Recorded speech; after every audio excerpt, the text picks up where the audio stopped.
እንዲያው ለብለሃል በራድ ወይም ትኩስ እንዳልሆን ታውቀሃል እንዲያው ለብስላህ ካፌን ተፋህ ነው ይልሃል ፈጣሪህ ካፌን ተፋህ ነው ይልሃል ፈጣሪህ እንዲያው ለብለሃል በራድ ወይም ትኩስ እንዳልሆን ታውቀሃል እንዲያው ለብስላህ ካፌን ተፋህ ነው ይልሃል ፈጣሪህ ካፌን ተፋህ ነው ይልሃል ፈጣሪህ እንደምን ቆያችሁ እንደምን አላችሁ በዮናስ ስብከት ንስሐ ገብተዋልና ወንጌላዊው ማቴዎስ በወንጌል መንግሥት እንደጻፈው በማቴዎስ ወንጌል ምዕራፍ 12 ቁጥር 41 ላይ በዚህ ርዕስ ለማስተማር ለመነጋገር ለመወያየት አንደበቴን በመክፈት ምስጢሩን ይግለጽልኝ ለእናንተም እንዲህ በጸሎት የተገኘውን ሰማያዊ ጥበብ እዝነ ልቦናችሁን ከፍቶ 30-60 መቶ ለማፍራት ያብቃችሁ። በዮናስ ስብከት ንስሐ ገብተዋልና የቤተልሔሙ ሕፃን የቆሮንቶስ ባሕታዊ የግብፁ ስደተኛ ኢየሱስ ክርስቶስ ነው ይህን ቃል የተናገረው። ጻፎችና ፈሪሳውያን ጌታችን መድኃኒታችን ኢየሱስ ክርስቶስን ቀረብ ብለው ይጠይቁት ነበር። ለመልካም አይደለም ለበጎም አይደለም አብሮን ያለው ሁሉ ለበጎ አይደለም። እንግዲህ ከስንዴው ጋር እንክርዳድ እንደሚቀላቀል ሁሉ ታርሞ ማለት ሰርዶን በጣጥሶ በጋሙሉ ለፍቶ መሬቱን አለስልሶ ዘሩን አበጥሮ ከሚዘራው ከስንዴው እንክርዳድ ከሚዘራው ደግሞ አረም እንደሚበቅል ሁሉ በመካከላችንም በፍጹም የመመለስ ዕድል ፈንታ የሌላቸው ይኖራል። ስለዚህ ጌታችን መድኃኒታችን ኢየሱስ ክርስቶስ ሲያስተምር ይገርማችኋል። እንዲህ አይነት ዕድል የገጠመው ሕዝብ በጎውን ነገር በጎውን ትምህርት ዕውር እያበራላቸው ድውይ እየፈወሰላቸው አልዓዛርን ወገናቸውን ከመቃብር ሲያወጣው ያን እያየ ሰው ልቡ አይመለስ።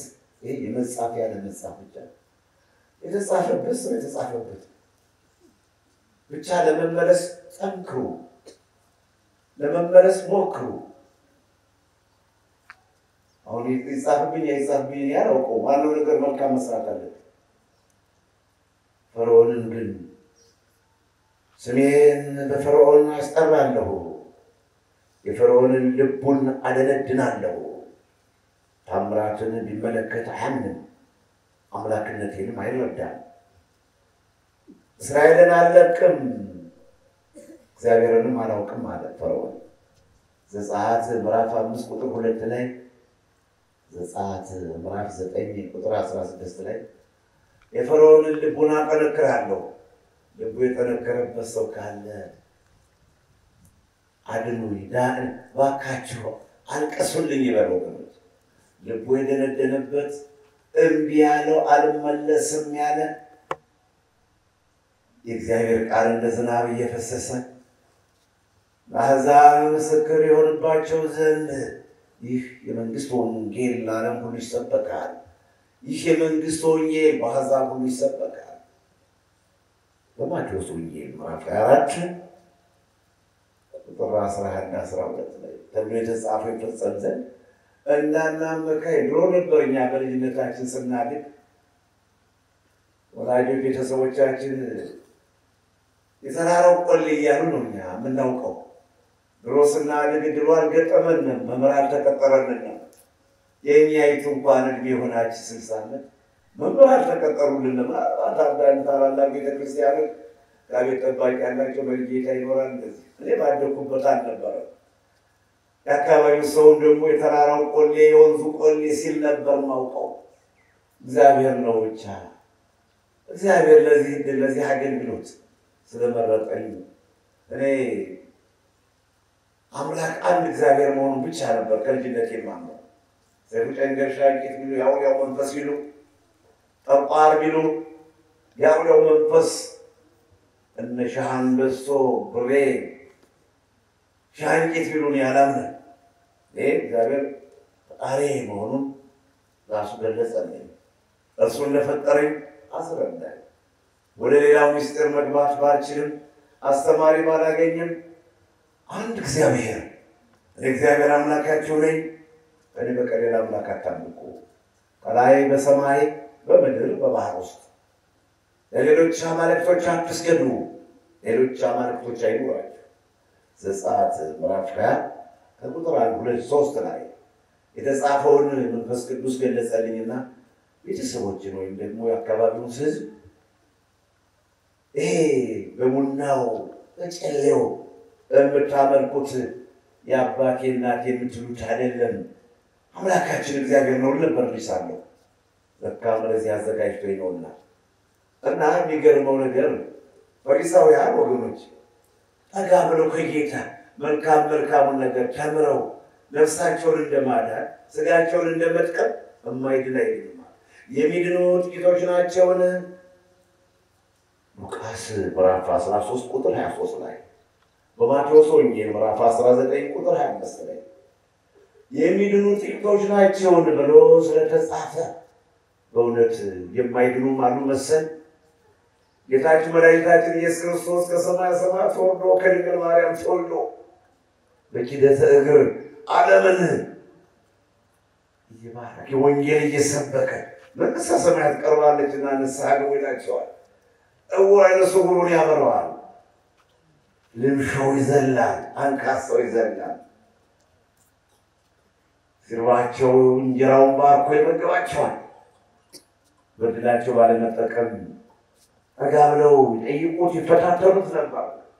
የሚወነጅሉበት የሚከሱበት ምክንያት ለመፈለግ እንዲህ አሉት፣ መምህር ሆይ አንተ ምልክት ልናይ እንወዳለን፣ ምልክት አሳየን፣ ምልክት ግለጽልን አሉት። ኤልያስ ከሰማይ እሳት አውርዶ ነበር። ኤልያስ ነቢዩ ኤልያስ በሁለተኛ ነገሥት ምዕራፍ 1 ከቁጥር 8 እና 10 ላይ ከሰማይ እሳት አውርዷል ኤልያስ። ሙሴም ፈጣሪውን ለምኖ ከሰማይ መና እየወረደ በእግዚአብሔር ቸርነት በሙሴ አማላጅነት ጸሎት ከሰማይ መናው ከዓለት ውሃው እየፈለቀ እስራኤላውያን 40 ዓመት በበረሃ ተጉዘዋልና። ኦሪት ዘጸአት ምዕራፍ 16 ከቁጥር 4 16 28 እስከ 35 ድረስ ሙሴ እስራኤላውያንን እንዲህ እንዳይርባቸው ወደ ሕያው እግዚአብሔር እያለቀሰ እያዘነና እየጸለየ ጥሩ መሪ፣ ጥሩ አስተዳዳሪ፣ ሀገር ወዳድ፣ ሕዝቡን አፍቃሪ እውነተኛው አባታችን ሙሴ እንዲህ ነበር። አሁንም ላሳጥረውና ምልክት አሳየን አሉት። ጌታ ሆይ መምህር ሆይ እስኪ ምልክት ልናይ እንፈልጋለን ከአንተ ይሉት ነበርና እርሱም እንዲህ አለ፣ ክፉና አመንዝራ ትውልድ ምልክትን ይሻል። ምልክትን የሚሹ ሰዎች ክፉዎች ናቸው። አመንዝራ ትውልድ አመንዝራ ሴት 5 6 7 8 ወንዶችን ትቀያየራለች። አመንዝራ ወንድም ከሚስቱ በላይ ሌላ ይዛል፣ ጎረቤቱን፣ ዘመዱን፣ አክስቱን ነው። ክፉና አመንዝራ ትውልድ ምልክትን ይሻል። አንዱ ከዮናስ በቀር ለዚህ ትውልድ ሌላ ምልክት አይሰጠው አለና ለመደመው። ከዚህ ላይ ነው እንግዲህ ቁጥር 41 ላይ ዮናስ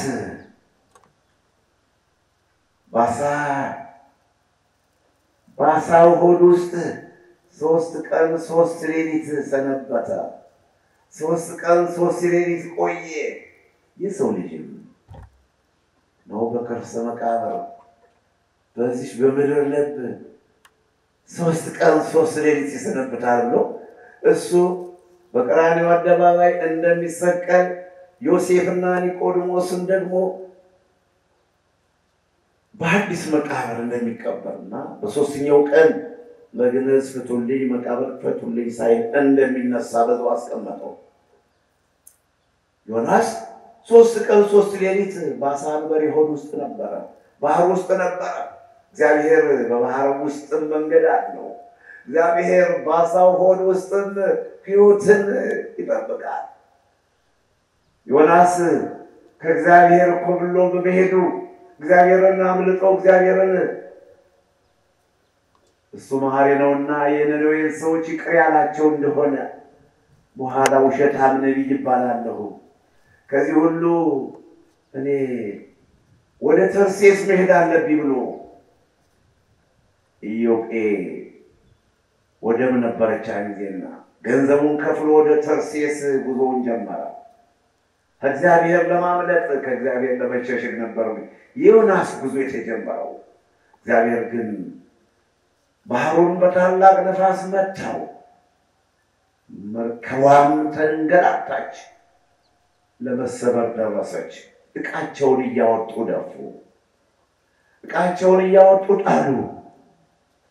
ይሁን እንጂ ዮናስ በከባድ እንቅልፍ ተኝቶ ነበር። ከመርከቡ በአንደኛው ክፍል ውስጥ ተደብቆ ተኝቷል። የመርከቡ ኃላፊዎች ምናልባት ከባድ ዕቃ እንዳለ ብለው ሲወጡ ሲወርዱ ዮናስ በከባድ እንቅልፍ ተኝቶ ማዕበሉን አይሰማውም። አሁንም እንጂ ኮቪድ-19 ዓለምን እያናወጠ የማይገባቸው የማያስደነግጣቸው እስኪያዙ ድረስ ሲያዙ የበለጠ እንደሚጨነቁ እያወቅን ሲያዙ የበለጠ መሬት እንደሚጠባቸው እያወቅን ስላልተያዙ እንደ በሽታ የማይቆጥሩት በከንቱ የሚመላለሱ ሰዎች ሞልተዋል። እያንዳንዱ ሰው ባህሪ እንዲህ ነው፣ ሲያዝ ብቻ ነው የሚጨንቀው። አንዳንዱ ደግሞ ቅድመ ዝግጅት ፈራሽ በስፋሽ ደካማ ስጋ መልበሱን አውቆ ያመኛል ይርበኛል ብሎ እንዳይርበው አስቀድሞ እንዳያመው አስቀድሞ ከጌታ ጋር ለራሱም ሆነ ለሕዝብ የሚጨነቅ አርቆ የሚያስብ ሰው ሞልቷል። አንዳንዱ ግን ግድ የሌለው አለ፣ ማልደፈር የሚመስለው ግን ስጋ ለብሶ የማይደፈር የለም፣ መጠንቀቅን የመሰለ ጉዳይ የለምና እንደዚህ ሆነ። እንግዲህ ዮናስ የነነዌ ሰዎች እግዚአብሔርን በደሉ፣ እግዚአብሔርን አስቀየሙ፣ ሕገ እግዚአብሔርን አፈረሱ፣ ትእዛዝ እግዚአብሔርን ጣሱ። እግዚአብሔርም ማለት ነነዌ እስከ 3 ቀን ትገለበጣለች፣ እስከ 3 ቀን እንዳልነበረ ትሆናለች። ነነዌ ሂድና ነነዌን በነነዌ መካከል ተመላልሰህ ንስሐ ግቡ በላቸው፣ ከጥፋታችሁ ተመለሱ፣ ከስህተታችሁ ተመለሱ በላቸዋል። ዮናስ ግን እግዚአብሔር ቅን ነው፣ እግዚአብሔር አምላካችን መሐሪ ነው፣ ሁሉን ቻይ ነው። እሱ እንግዲህ እየሳሰበ ቢምራቸውና ቢተዋቸው ያው ውሸታም ነቢይ ይባላሉ አለና ከነ ሁሉም ጠፍቼንም ሄዶ ወደ ተርሴስ ጉዞውን ሲጀምር ነው እግዚአብሔር ቀደመው በነፋስ። ማዕበሉ ተንገላታ፣ መርከቧም ተጨነቀች። በሞትና በሕይወት መካከል ነበሩ የተርሴስ መንገደኞች። በዚህ ጊዜ ነው እንግዲህ ዮናስ ተኝቶ ተነስ አንተ ሰው ምነው ተኝተሃል? ተነስና ፈጣሪህን ለምን፣ ማዕበሉን እየው ነፋሱን ተመልከት አሉት። ዮናስ ሲነሳ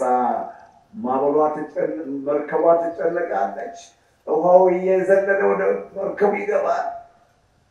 ወደ ሰማይ የሚጨብጡት የለም፣ ምድርም ከነሱ የራቀች ናት። ያን ጊዜ አንተ ሰው ስራ ምንድን ነው? አመጣጥህ ስለምንድን ነው? የመጣኸውስ ከየት ሀገር ነው? የምታመልከውስ ማንን ነው አለ። ዮናስም ነገር ጀመረ።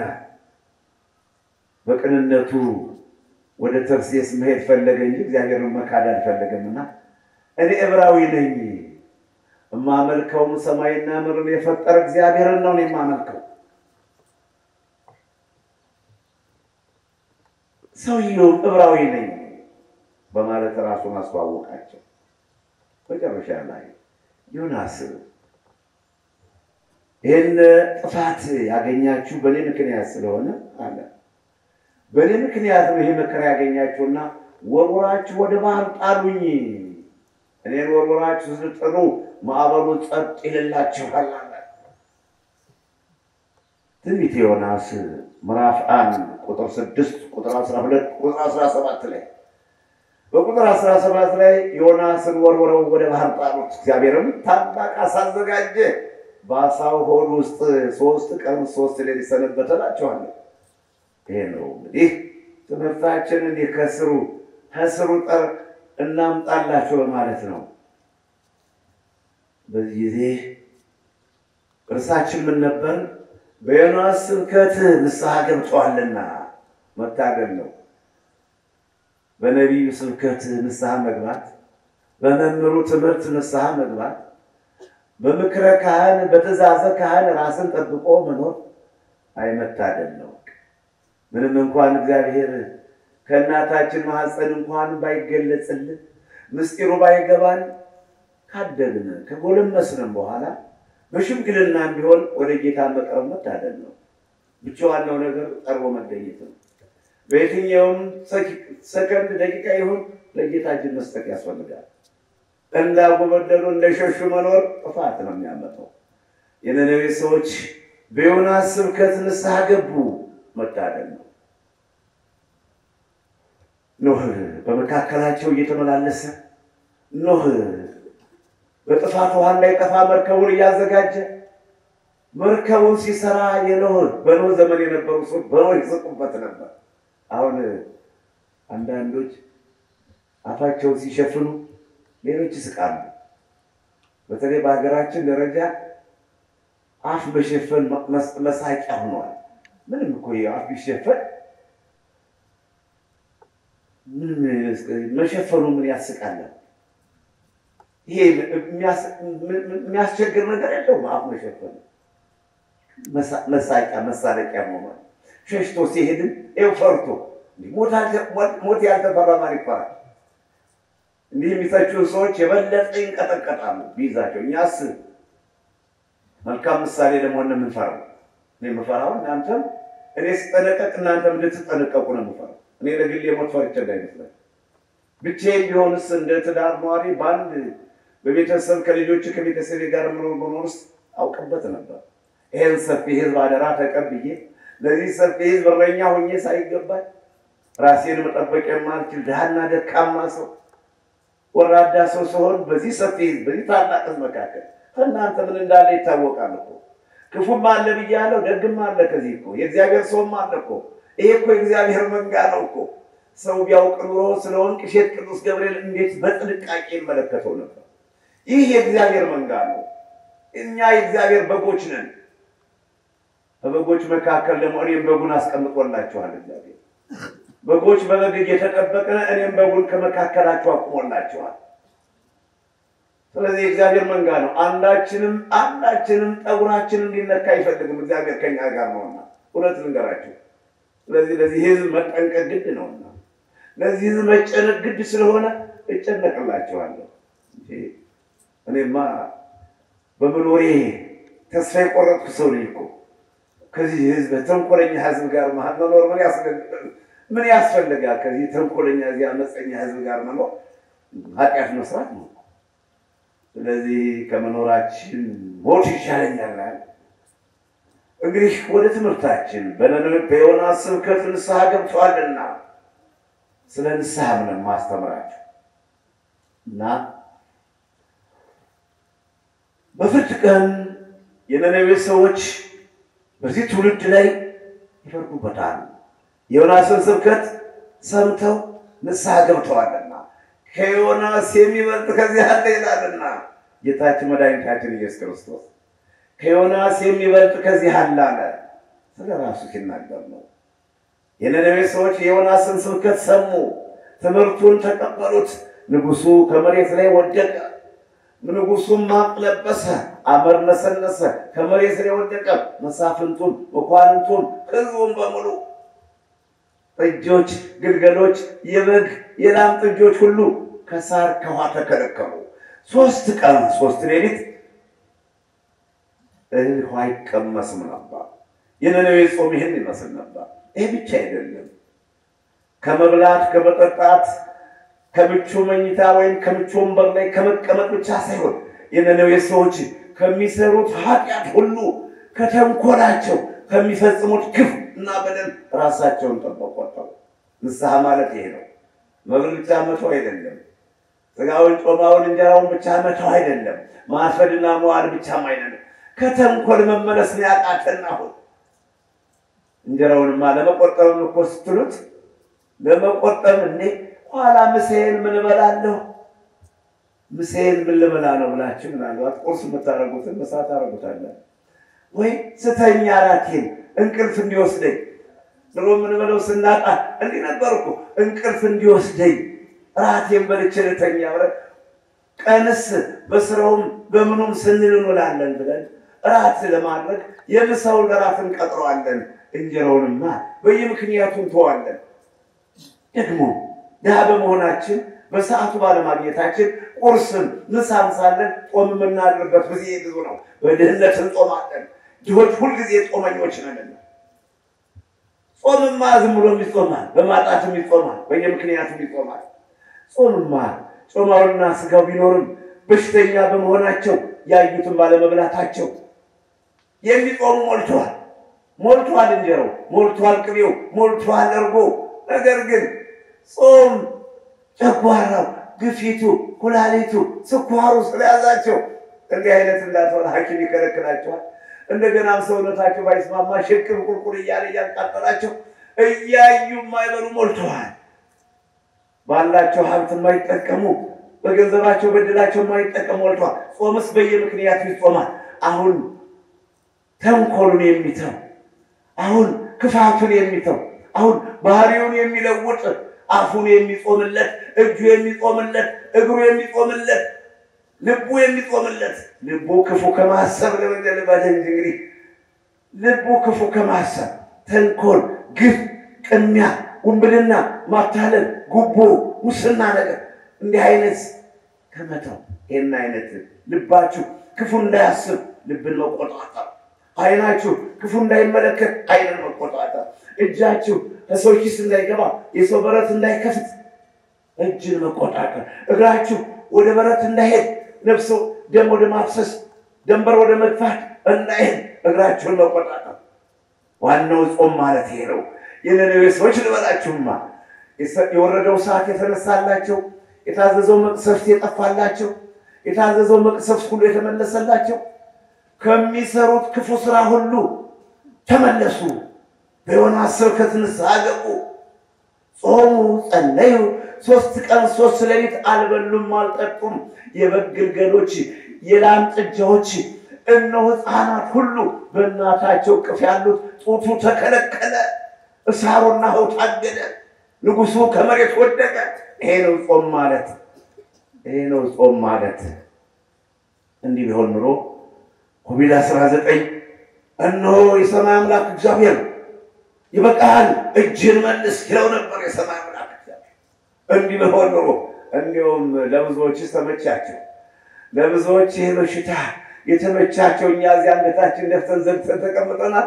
ብዙዎች ግን ምንም እንዲሁ ጉንፋን የመጣም ያልመሰላቸው ሰዎች አሉ። በዚህ ክፉ ቀን እየተዘገዘጉ ሰውን ለማጥመድ የሚወራጩ፣ ገዳም ለማፍረስ የሚወራጩ፣ መነኮሳት ለመበተን ሰውን ሲሉ ነበር። መናኸሪያ ላይ ቆመው እንዳይመጣ ሰበኩ። በየመናኸሪያው ከአዲስ አበባ ቦሌ ኢንተርናሽናል አየር ማረፊያ አንስቶ ከውጭ የሚመጣውን ህዝብ ወንድሸት ጠፍቷል፣ ፈርሷል፣ ሙተዋል፣ ታስረዋል ሲሉን ህዝቡን ለመመለስ ህዝቡን ለማስቀረት ተጨነቁ። ደከሙ፣ ገንዘባቸውን ፈተኑ፣ ገንዘባቸውን በተኑ፣ ጉልበታቸው ደከመ፣ ጊዜያቸው ባከነ፣ መቼም ስራ የላቸው። ህዝቡ ደግሞ እየባሰው ሄደ። አሁን በኮቪድ-19 ምክንያት ግን ተራራው ብቻውን ቀርቷል። አሁን ደግሞ ምን ቀርቷቸው ነው? ተራራውን ሊደረምሱት ነው የፈለጉ።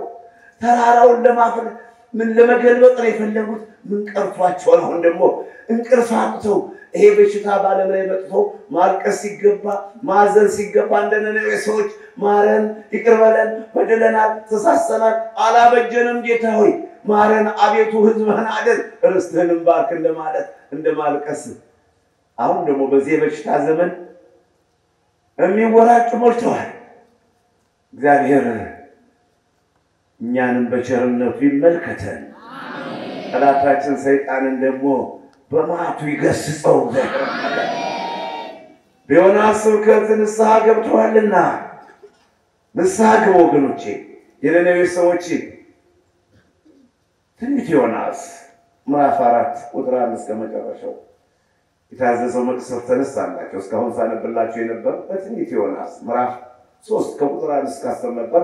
አሁን ደግሞ ምዕራፍ 4 እስከ መጨረሻው የታዘዘው ሰዓት የወረደው መቅሰፍት ተነስቶላቸው በልባቸው በጸሎታቸው ይሰሩት ከነበረው ከዘወትር ኃጢአታቸው ማረን፣ በድለናል፣ አላበጀንም በማለታቸው እግዚአብሔርን በማወቃቸው ዮናስን ስብከት ሰምተው በዮናስ ስብከት ንስሐ በመግባታቸው ማቱ እሳቱ ተነስቶላቸዋል፣ ማቱም ተነስቶላቸዋል። ይሄ ኮቪድ-19ን የሰማይ አምላክ እግዚአብሔር ይሄ ትውልድስ መቼም የሚመለስ አይደለም። ግን ደግሞ ለብዙዎች በብዙዎች ኃጢአት ጥቂት ጻድቃንም ቢኖሩ ተይዘን አብረን እንዳናልቅ ይበቃል፣ እጅን መልስ ይበለው እግዚአብሔር አምላክ። በዮናስ ስብከት ንስሐ ገብተዋልና ርዕሳችን ይሄ ነው። አቤት ጌታችን መድኃኒታችን ኢየሱስ ክርስቶስ ንግሥት አዜብ አለ ወደ ሰለሞን ሄዳ ወደ ኢየሩሳሌም ከሩቅ ሀገር የኢየሩሳሌምን ጥበብ የሰለሞንን ጥበብ አየች ንግሥት አዜብ አለና ከዚያው ላይ እስከ መጨረሻው ቁጥር ነው ማነብላችሁ። ንግሥት አዜብ የሰለሞንን ጥበብ አየች። ከሰለሞን የሚበልጥ ከዚህ አለ። ንግሥት አዜብ በፍርድ ቀን በዚህ ትውልድ መካከል ተነሳ ትፈርድበታለች። ለምን? የሰለሞንን ጥበብ አይታ ተገንዘባለች፣ ተረድታለችና ከሰለሞን የሚበልጥ ከዚህ አለ እያለ ነው ጌታችን ኢየሱስ ክርስቶስ በምሳሌ የሚያስተምረው። እኔ ጋር ናቸው ወገኖቼ። አስተምሮ ስላልሰሙት ይሄን ያላቸው ገብቷችኋል? አስተማራቸው። መንግሥተ ሰማያት ቀርባለችና ንስሐ ግቡ አለና ጌታ መድኃኒዓለም ኢየሱስ በቃሉ አስተማራቸው። ከሰማያ ሰማያት ወርዶ ከድንግል ማርያም ተወልዶ የድንግል ልጅ ኢየሱስ ክርስቶስ በየምኩራቡ በየአደባባዩ መንግሥተ ሰማያት ቀርባለችና ንስሐ ግቡ እያለ አስተማራቸው። አልሰማዋሉ። ስላልሰማቸው ነው ይሄ ወቀሳ የመጣ። የነነዌ ሰዎች በፍርድ ቀን ይፈርዱበታል። እነሆ የዮናስን ስብከት ሰምተው ንስሐ ገብተዋልና ንግሥት አዜብ በፍርድ ቀን ትፈርድበታለች። የሰለሞንን ጥበብ አይታ ተገንዝባለችና አይቶ ያልተገነዘበ ተምሮ ያልተመለሰ ሰው ወቀሰው ይሄ ነው። እዚህ የምታመልጡበት ቀዳዳም ጓዳም አታገኙ። እንግዲህ ቁልቅስ ንስሐ መግባት ሲሆን እግዚአብሔር ያድለው በተፈጥሮ መልካም ይሰራል። ይሄን ማታለል፣ ማጭበርበር፣ መዝረፍ፣ መቅጠፍ፣ ማሳሳት፣ ሰውን በሰው ላይ እንቅፋትና ወጥመድ ማስቀመጥ ብክነት ነው፣ አለመታደል ነው። ንስሐ መግባት ያስፈልጋል። እጮሃለሁ እንጂ የማይመለሱ ሰዎች አይመለሱም። አሁን ቁርጡን ልንገራችሁ። የሚድኑ ጥቂቶች ናቸውን? በዚያው ጥቅሱን ነው የማስቀምጠው። እንዴት አስተምሮ ይሄ ሰውዬ እንዴት ተስፋ ያስቆርጠናል እንዳትሉ፣ የማይድን አይድንም ጊዜ የሚድኑ ጥቂቶች ናቸውን ተብሏል በሉቃስ ወንጌል ምዕራፍ 13 ቁጥር 23 ነው። ከሚድኑት ያድን እግዚአብሔር። ይሄ መዳን አትፈልጉም? ምን ኦሪት ዘዳግም ምዕራፍ 30 ቁጥር 19 ላይ ይላልና ሕይወትን ሞትን አኑሬላችኋለሁ፣ መርገምን በረከትን አስቀምጬላችኋለሁ። እጃችሁን ወደ ወደዳችሁ ታስገቡት በሕይወት መኖር የምትፈልጉ ይላልና የሰራዊት ጌታ እግዚአብሔር በሙሴ ለእስራኤል ሕዝብ እንዲህ የእስራኤልን መንጋ ሲመራ እነሆ እጅን ወደ ሕይወት አስቀምጠው ሞትና ሕይወት ከፊት አለልህ፣ መርገምና በረከት ከፊት አለን። እጅን በሕይወት ለመኖር ዘርህ እንዲባረክ የሰላም እንጀራ እንድትመገብ እጅን ወደ ሕይወት ወደ በረከት ይላልና ዘዳግም ምዕራፍ 30 ቁጥር 19 የተጻፈውን ያነበብኩላችሁ። በረከትን ፈልጉ፣ በረከትን ወደዳት። በረከት የሚፈልግ ወደ እሱ ይመጣልና እንደ ያዕቆብ በረከት የሚፈልግ እንደ ይስሐቅ በረከት የሚፈልግ መርገምን ወደዳት ወደ እሱ መጣች ተብሏል። ትምህርታችን ስለተራዘመ ወደ ትምህርታችን ነን። ይህን ሌላ ጊዜ በመዝሙር 108 ቁጥር 17 የተጻፈውን ያነሳሳሁት ሌላ ጊዜ ጨርስላችኋለሁ። በዮናስ ስብከት ንስሐ ገብተዋል። መታደል ነው ንስሐ መግባት። ጸጽቶት ቆጭቶት በድያለሁ አላበጀሁም። እኔ ግን እንደውም እየበለጠ እንደ ፈርዖን አይነት ትውልድ ነው ደግሞ የምመለከተው። ብዙዎችን ስመለከታቸው አዝናለሁ ወገኖች። እንደ ፈርዖን ሰማይና ምድር ሰራ። እኔ በማያስፈራኝ ነገር ስፈራ ለሰው ፈራለሁ፣ ለራሴ ፈራለሁ፣ ለዓለም ፈራለሁ፣ ለምድሩ ለተፈጥሮ ሁሉ ፈራለሁ። ሰው ደግሞ ጨከነ። እንደ ፈርዖን ልቡ ጠነከረ። የሚጠየቅም ጥያቄ ያለበት አይመስለውም። የሚሞትም ሞት ያለበት አልመስለዋል። በፍጹም የጨከኑ ሰዎች አሉ። ከጥቅማቸው ብቻ ነው ጥቅማቸውን ብቻ የሚመለከቱ ሞት አለ፣ ይፈረድብናል፣ እንጠየቃለን። ምንም ድፍን ዝግት አርጎ መስማትን ይሰማሉ የተባለው ተፈጽሞባቸው መስማትን ይሰማሉ፣ አያስተውሉም። ማየትንም ያያሉ፣ አይመለከቱም። በዓይናቸው አይተው በጆሮአቸው ሰምተውና አስተውለው በልባቸው ተገንዝበው እንዳይመለሱና እንዳልፈውሳቸው የዚህ ሕዝብ ጆሮውን ድፈን ዓይኑን ጨፍን ተብሎ ኢሳይያስ ምዕራፍ 6 ቁጥር 9 ላይ የተጻፈውን ቃል ለማነባቸው እግዚአብሔር መቼም አትዳን ያለውን ልቡ ይደነድንበታል። ከሚድኑት ያርገን። ከሚድኑት መዳን ትፈልጋላችሁ? ከታችሁ ነው መዳን እኮ በእጃችሁ ነው። ታዲያ መዳን ምንም በእጃችሁ በዚህ ሰከንድ ውስጥ የሚፈጸም ጉዳይ ነው። ሃይማኖት ያድኖሻል። ሃይማኖት ያድኖሃል እኮ ጌታ። ቆፍርና ስር ቆፍር ቅጠል በጥብጥ መድኃኒት ጨምቅ ኬሚካል አምጣል አለም እኮ። ሃይማኖት ያድኖሻል፣ ሃይማኖት ያድኖሃል እያለ ነው ጌታ። ድውያነ ሥጋን በታምራት ድውያነ ነፍስን በትምህርት እንመልሳቸው። ብዙ ጣጣ የለውም። ለመዳን እኮ ማመን ብቻ ነው። ጌታችን መድኃኒታችን ኢየሱስ ክርስቶስ እሱን ማመን ብቻ ነው። ሌላ ነገር የለውም። አመኑት ዳኑ። ጌታ አድነን አሉት። ዓይነ ስውሮች ዓይናቸው በራ። ልጆቻቸው ታመሙት ዳኑ። እንዳልጠቅስላችሁ ጊዜ ያጥርብኛል። እንደምን ቆያችሁ? መዳን ከፈለጋችሁ ማድለኛ እኔም እድለኛ ነኝ። ከሚድኑ ሰዎች በፊት ቁሜ ማስተማሪ፣ ለሚድኑ ሰዎች ለሚድን ሕዝብ ወንጌል መስበክ እኔም እድለኛ ነኝ። እናንተ ከዳናችሁ እኮ ማራኪው እኛው ከዲያብሎስ ቀምተን ከሰይጣን ዲያብሎስን ለቀን ወደ ጌታ መጠጋታችን እኮ ነው፣ ወደ ፈጣሪያችን ወደ አምላካችን ስለሆነ እኔም እድለኛ ነኝ ማለት ነው። ከሚድኑት ያርገን። እኔም እንድድን ጸልዩልኝ። እኔም ከሚድኑት እንደሆን ጸልዩልኝ። እናንተንም ከሚድኑት ያርጋችሁ ይገኛል። እኔም እንጂ ነፍሴ ስጋዬ ወደ መቃብር ነፍሴ ወደ ገነት ካልገባች ገና ሩጫ ላይ ነኝ ያለሁት። ምንም ሩጫው የጨከነ ግራና ቀኝ የሌለበት አማራጭ የሌለው ሩጫ ቢሆን ከእናንተ ለየት የሚለው የኔ ሩጫ ልዩነት ያለው ምንድን ነው? ካለጣጣ ለየት ያለ ነውና እናንተ ግን አያቴ፣ አባቴ፣ እናቴ፣ ልጄ፣ ባሌ ገና ደግሞ ለማግባት የምትፈልጉ በተስፋ ያላችሁ አላችሁ። ያ ነው እንግዲህ የኔ ልዩነት ወደ ጌታ ብቻ ነው። እንግዲህ በዮናስ ስብከት ንስሐ ገብተዋልና ንስሐ መግባት ያስፈልጋል። ያስተምራቸዋል፣ ይሰማሉ። ይመክራቸዋል፣ ይቀበለዋል።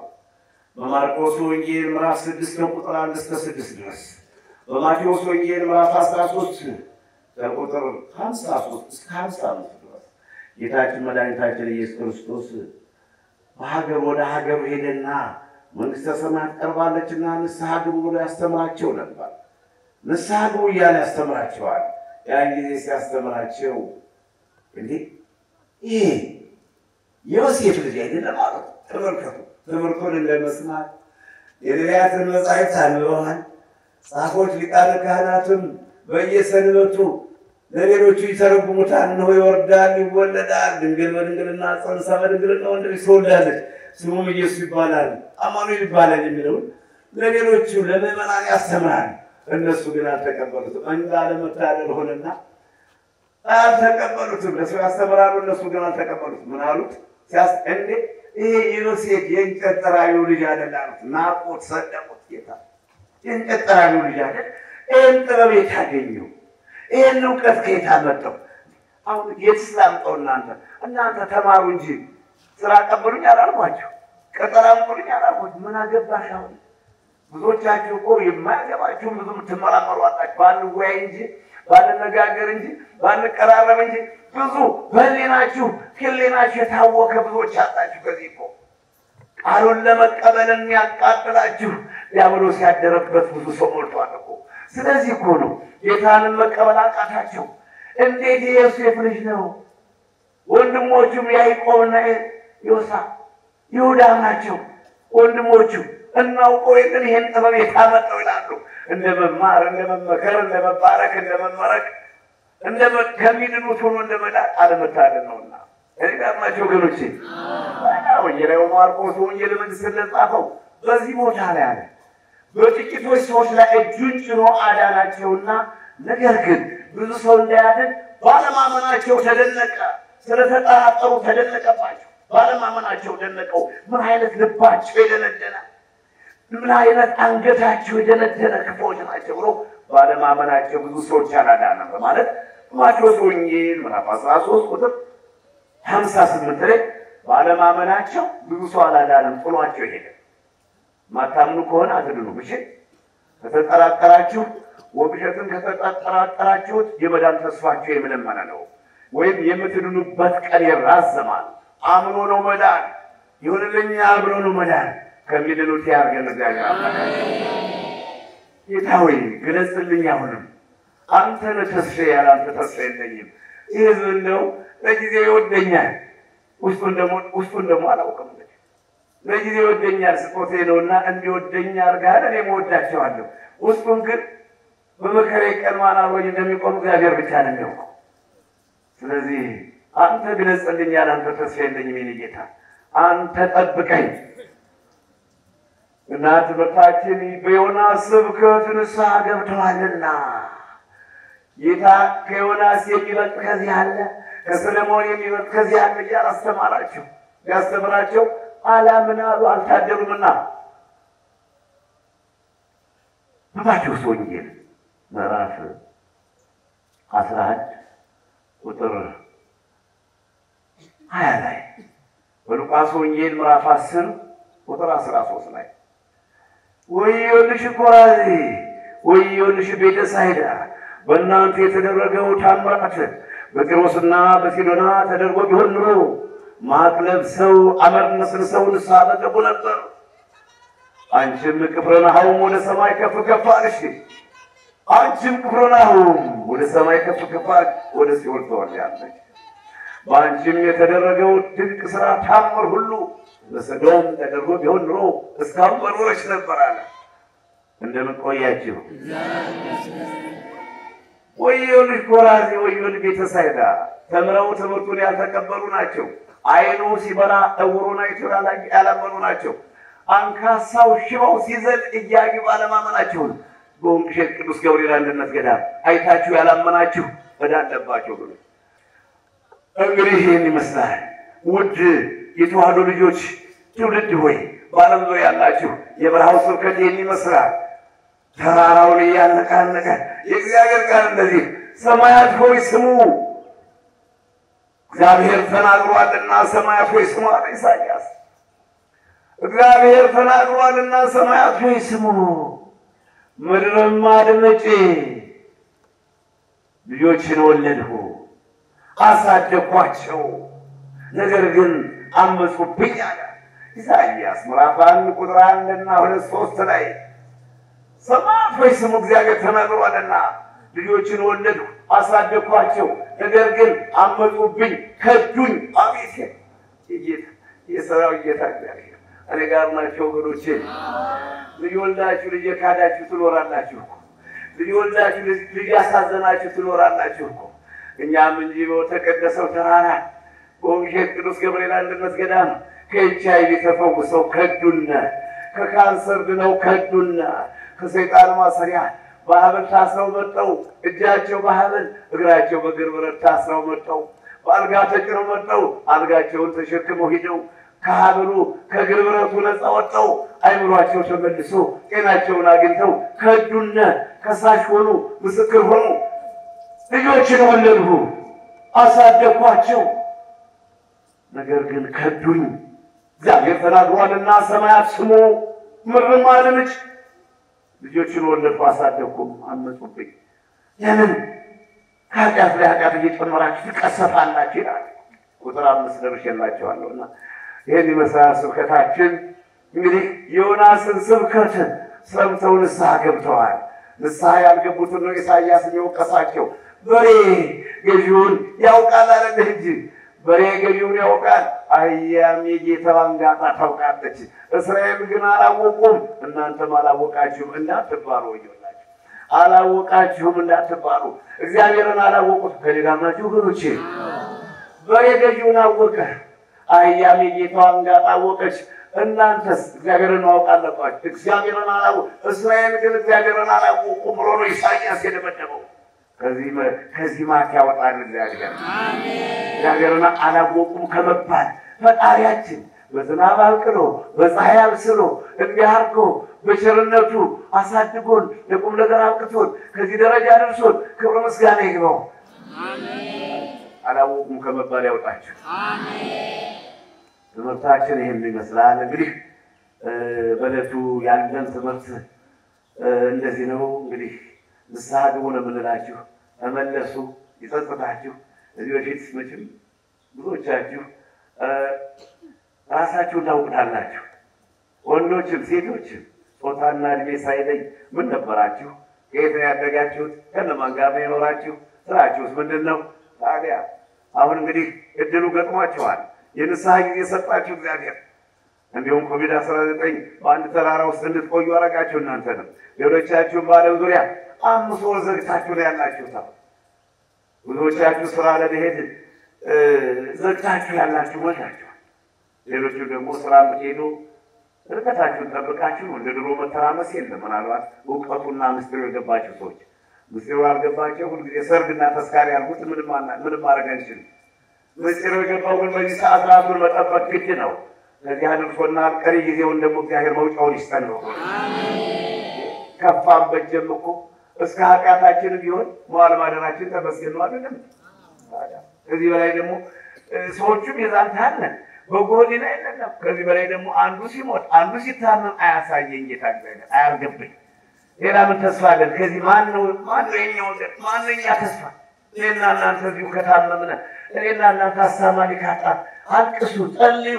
ይህን ክፉ በሽታ ይህን ክፉ መቅሰፍ እግዚአብሔር አምላክ እንደው አሻግርብን፣ ያርቅልን፣ በመረገጥ ያጥፋልን። አስቀድማችሁ ለማልቀስ ከተያዝነ በኋላ ከተያዝነ በኋላ መድኃኒት የለው። ከተያዝነ በኋላ እንደፈረሰ እንደተቃጠለ ይሁን እና እግዚአብሔር አምላካችን የዮናስን ስብከት ሰምተው ንስሐ ገብተዋል። ከዮናስ የሚበልጥ ግን ከዚህ አለ እያለ በምሳሌ ያስተማራቸው። አልታደሉምና ያልሰሙትን፣ ያልተመለሱትን፣ ንስሐ ያልገቡትን፣ ያመፁትን፣ ያፈነገጡትን፣ ሕገ እግዚአብሔርን ያፈረሱትን ነው እያደረገ የሚወቅሳቸው። ክፉና አመንዝራ ትውልድ ምልክትን ይሻል ካሉ ከዮናስ በቀር ምልክት አይሰጠውም።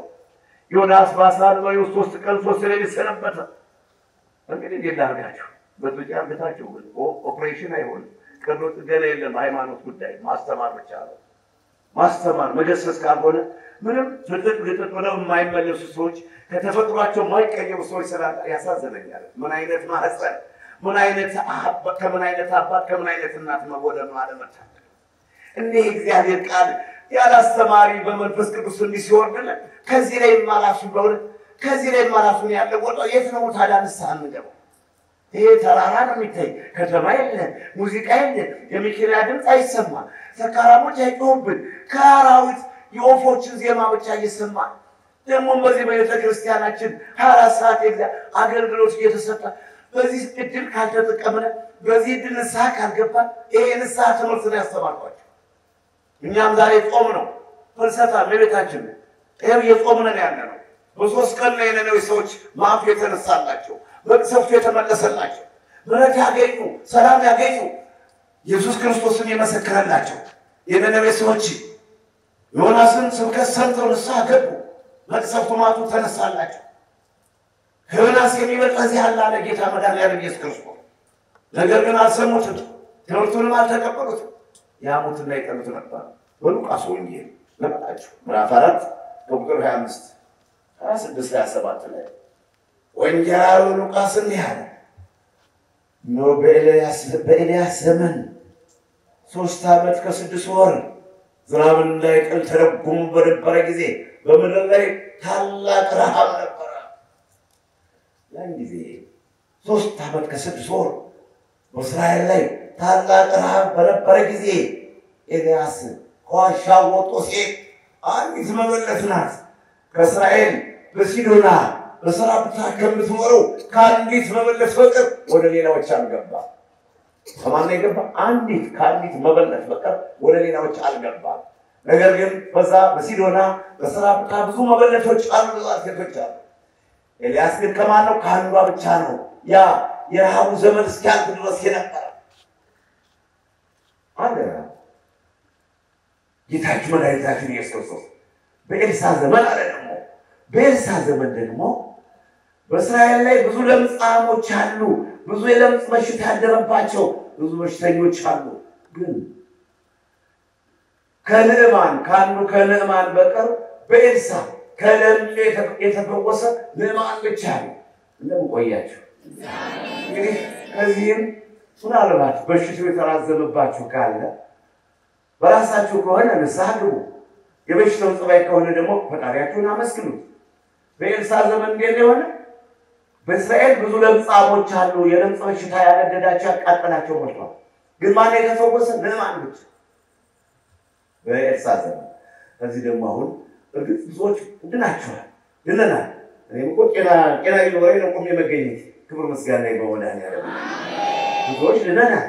ሌትና ቀን እየተምዘገዘጋችሁ ፎቁን እኮ በ4 ወር አደረሳችሁትና እግዚአብሔር ይመስገን።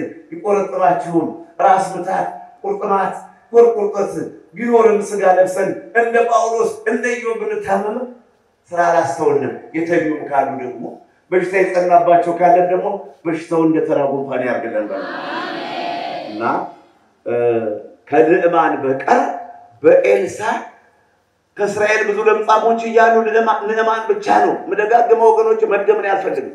በውይይትም በስብሰባም አንድ ጊዜ ተናግሮ ማለት ነው። ስለማይገባቸው ነው መደጋግመው። ንዕማን ብቻ ነው የተፈወሰ። ምኑን አስተምሮት ይሆን አልገባኝም እንዳትሉ ነው መተነትነው ማብራራው እንጂ ለኔም ጊዜ መቆጠብ ይሆንልኝ ነበር ቢገባችሁና ብንግባባስ። ስለዚህም አሁን ከዚህ ብዙ በሽተኞች ካላችሁ መነኮሳትና መነኮሳት ከእናንተም አላችሁ፣ በመክሮ ካላችሁት በገዳሙ ከምትረዱት ብዙ በሽተኞች ትኖራላችሁ። ይሁን እንጂ በኤልሳ ዘመን ንዕማን የተፈወሰ ተስቦም ሸት ቅዱስ ገብርኤል አንድነት ገዳም ዘመን ደግሞ እኔም እናንተም ሁላችን ለመዳን ያውቃል። በዮናስ ስብከት ንስሐ ገብተዋል። ይበቃናል። ያስተማረን የመከረን የገሰጸን አምላክ ለመሰገን ይሁን።